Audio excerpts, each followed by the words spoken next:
आज का हमारा टॉपिक है हीट ट्रांसफ़र। हीट ट्रांसफ़र में हम लोग पहले शॉर्ट नोट से स्टार्ट करेंगे। शॉर्ट नोट्स में हम देख रहे हैं कि जो हीट करंट है वो इलेक्ट्रिक करंट की ही तरह रिएक्ट करता है। ठीक, जैसे हम इसमें आई का डिनोशन करते हैं, इसमें हम एच को डिनोट करेंगे। वहाँ पे हम चेंज इन पोटेंशियल पढ़ते थे, यहाँ हम चेंज इन टेम्परेचर पढ़ेंगे। ठीक, और वहाँ पे हम रेजिस्टेंस पढ़ते थे, यहाँ पे हम थर्मल रेजिस्टेंस पढ़ेंगे। ठीक, और वहाँ पे यहाँ पे हम रेजिस्टिविटी वगैरह पढ़ते थे, यहाँ पे हम कंडक्टिविटी के बारे में ज़्यादा बात करेंगे। ठीक, और ऊपर भी एक फॉर्मूला दिख रहा, सबसे पहले उसको ड्राइव करेंगे। देखिए क्वेश्चन ध्यान से कैसे आया है वो फॉर्मूला। जैसे कि हमें पता है आई इज इक्वल टू होता है D Q by D T, या I is equal to Q by T, जो कि होता है V by R, V is equal to R I, Ohm's law. तो आर को हम क्या लिख सकते हैं, वी को हम, क्योंकि हम वी को यही लिखते हैं, आर को लिख सकते हैं रो एल अपॉन ए। फिर आई को लिख सकते हैं, देखिए आई को मैंने क्या कहा था, हीट लिखते हैं, या तो हम एच लिखें या तो हम D Q by D T लिखें। D Q by D T is equal to V, मैंने कहा था वहां पे हम पोटेंशियल की बात करते हैं करंट इलेक्ट्रिसिटी में, यहाँ पे हम टेम्परेचर की बात करेंगे, डेल्टा टी। ये हम डेल्टा टी ना लिख के इसको डी टी लिख दे रहे हैं। ठीक, रो एल अपॉन ए, हम रो को यहाँ पे रेजिस्टिविटी होता है, लेकिन हम लोग यहाँ पे रेजिस्टिविटी ना पढ़ के हम लोग कंडक्टिविटी पढ़ते हैं, तो इसको एल अपॉन के ए लेते हैं। ठीक, और यहाँ पे हम छोटे टाइम एल की बात करते हैं, तो यहाँ एल ना लिख के हम लोग डी एक्स लिखते हैं, डी एक्स। फिर यहाँ से ये फॉर्मूला वही बन जाता है के A D T by D x. हमारा फॉर्मूला डेराइव हो गया। अगर आपको यहाँ दिखना रहा तो उसको मैं और इधर लिख दूँ, which is equal to D, which is equal to K A D T divided by D X. एक बात और नोट करने वाली है कि यहाँ पे जो टी है टेम्परेचर का है, यहाँ पे जो टी है वो टेम्परेचर का है, और यहाँ पे जो टी है वो टाइम का है, यहाँ पे टी टेम्परेचर का है। ठीक,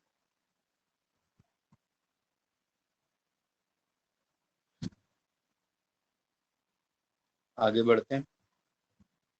इसको मैं सेव कर दे रहा हूँ पीडीएफ में के फॉर्म में, आप पीडीएफ में इसको ले सकते हैं।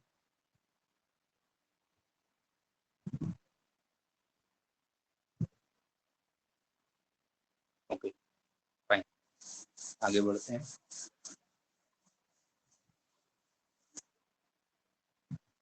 अब देखिए, अब एक हमने पढ़ा था R is equal to rho L upon A, क्योंकि यहाँ रेजिस्टेंस ना हो के थर्मल रेजिस्टेंस होता है तो आर टी एच लिखते हैं। यहाँ हम रेजिस्टिविटी की बात नहीं करते, यहाँ हम कंडक्टिविटी की बात करते हैं। ये फॉर्मूला भी रिमेम्बर रखिएगा। रेजिस्टिविटी इसको कहते हैं, कंडक्टिविटी इसको कहते हैं, K for conductivity, rho for resistivity.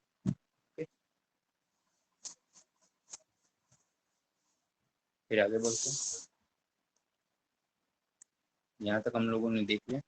Delta देखिए, इसको हमने पढ़ा था delta V is equal to R, V is equal to R I. यहाँ हम पढ़ेंगे डेल्टा एच, डेल्टा एच का मतलब delta V, change in potential. Heat का मतलब करंट आई, डेल्टा टी मतलब डेल्टा वी, और आर ई की वैल्यू एल अपॉन के। ठीक, थर्मल रेजिस्टिविटी क्लियर। फिर सीरीज पैरेलल, सीरीज में हम जानते हैं R equivalent is equal to R one plus R two होता है, one upon R equivalent is equal to one upon R one R two होता है। जब यहाँ पे हम इस फॉर्मूले को पुट करेंगे तो रिजल्ट आ जाएगा L one plus L two divided by L one के वन प्लस एल टू के टू। इसी तरह ये भी आ जाएगा। देखिए सीरीज में हम जानते हैं वोल्टेज सेम होता है और करंट अलग अलग होता है, उसी तरह इसमें सीरीज में हीट सेम होगा,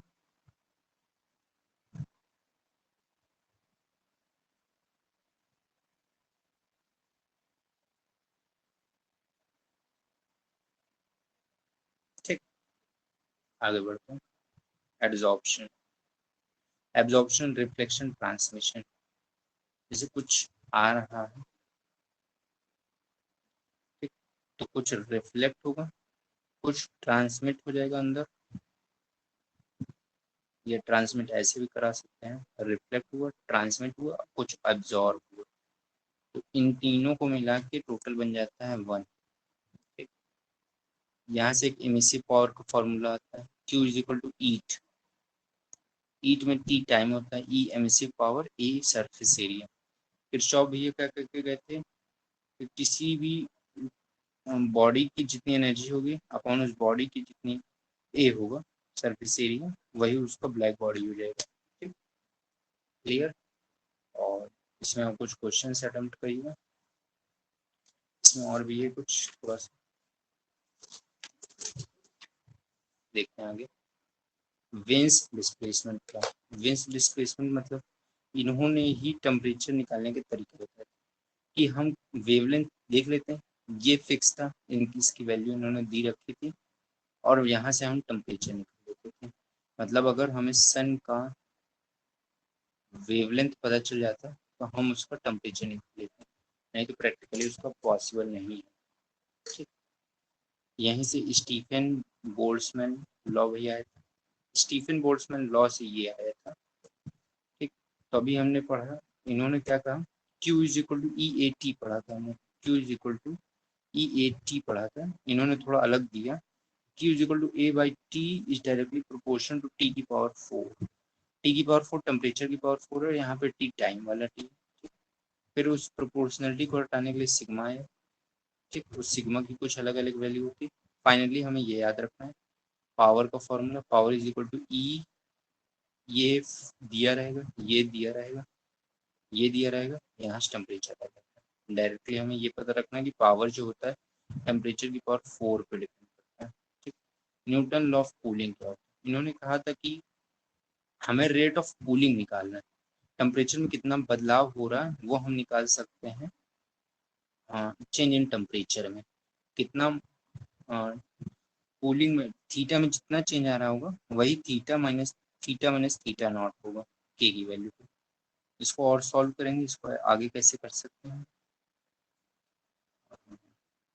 D theta divided by theta minus theta naught is equal to K D T, दोनों साइड इंटीग्रेट कर देंगे तो यहाँ से आ जाएगा L N theta minus theta naught is equal to K T. अब इसको सॉल्व करेंगे तो theta minus theta naught is equal to E की पावर के टी, क्योंकि यहाँ पे माइनस भी लगाए रहते हैं तो वहाँ से माइनस आ जाएगा के टी। और इसको और सॉल्व करेंगे तो theta is equal to theta naught plus E की पावर माइनस, कुछ गलत हो रहा है, इसको और फर्दर सॉल्व करते हैं तो क्योंकि यहाँ पे लिमिट्स नहीं दी हैं इस वजह से उतना नहीं आ रहा, नहीं तो ये कुछ ऐसा फॉर्म बन जाता। ठीक है, आगे बढ़ते हैं। अब इसमें भी कुछ क्वेश्चंस देखेंगे, क्वेश्चंस सीट में से आपको करना है, सीट के क्वेश्चन मार्क कर लीजिए, टॉपिक खत्म हो गया। आपको कुछ नहीं करना है, जितने भी करंट इलेक्ट्रिसिटी में हमने पढ़ा था उसकी फॉर्म चेंज करनी है हीट ट्रांसफर में, जैसे मैं कुछ क्वेश्चंस करके दिखाऊंगा भी। टिक मान लीजिए, सेक्शन ए में A2 A5 करना है, सेक्शन पार्ट 2 में A1 A2 करना है, A3 करना है।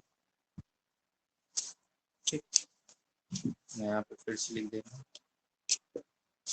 एक्सरसाइज 1 में पार्ट 1 में ए करना है, पार्ट 2 में भी ए करना है, एक्सरसाइज 2 पूरा पहला पार्ट 1 पूरा करना है। इतने क्वेश्चन होमवर्क, गुड बाय।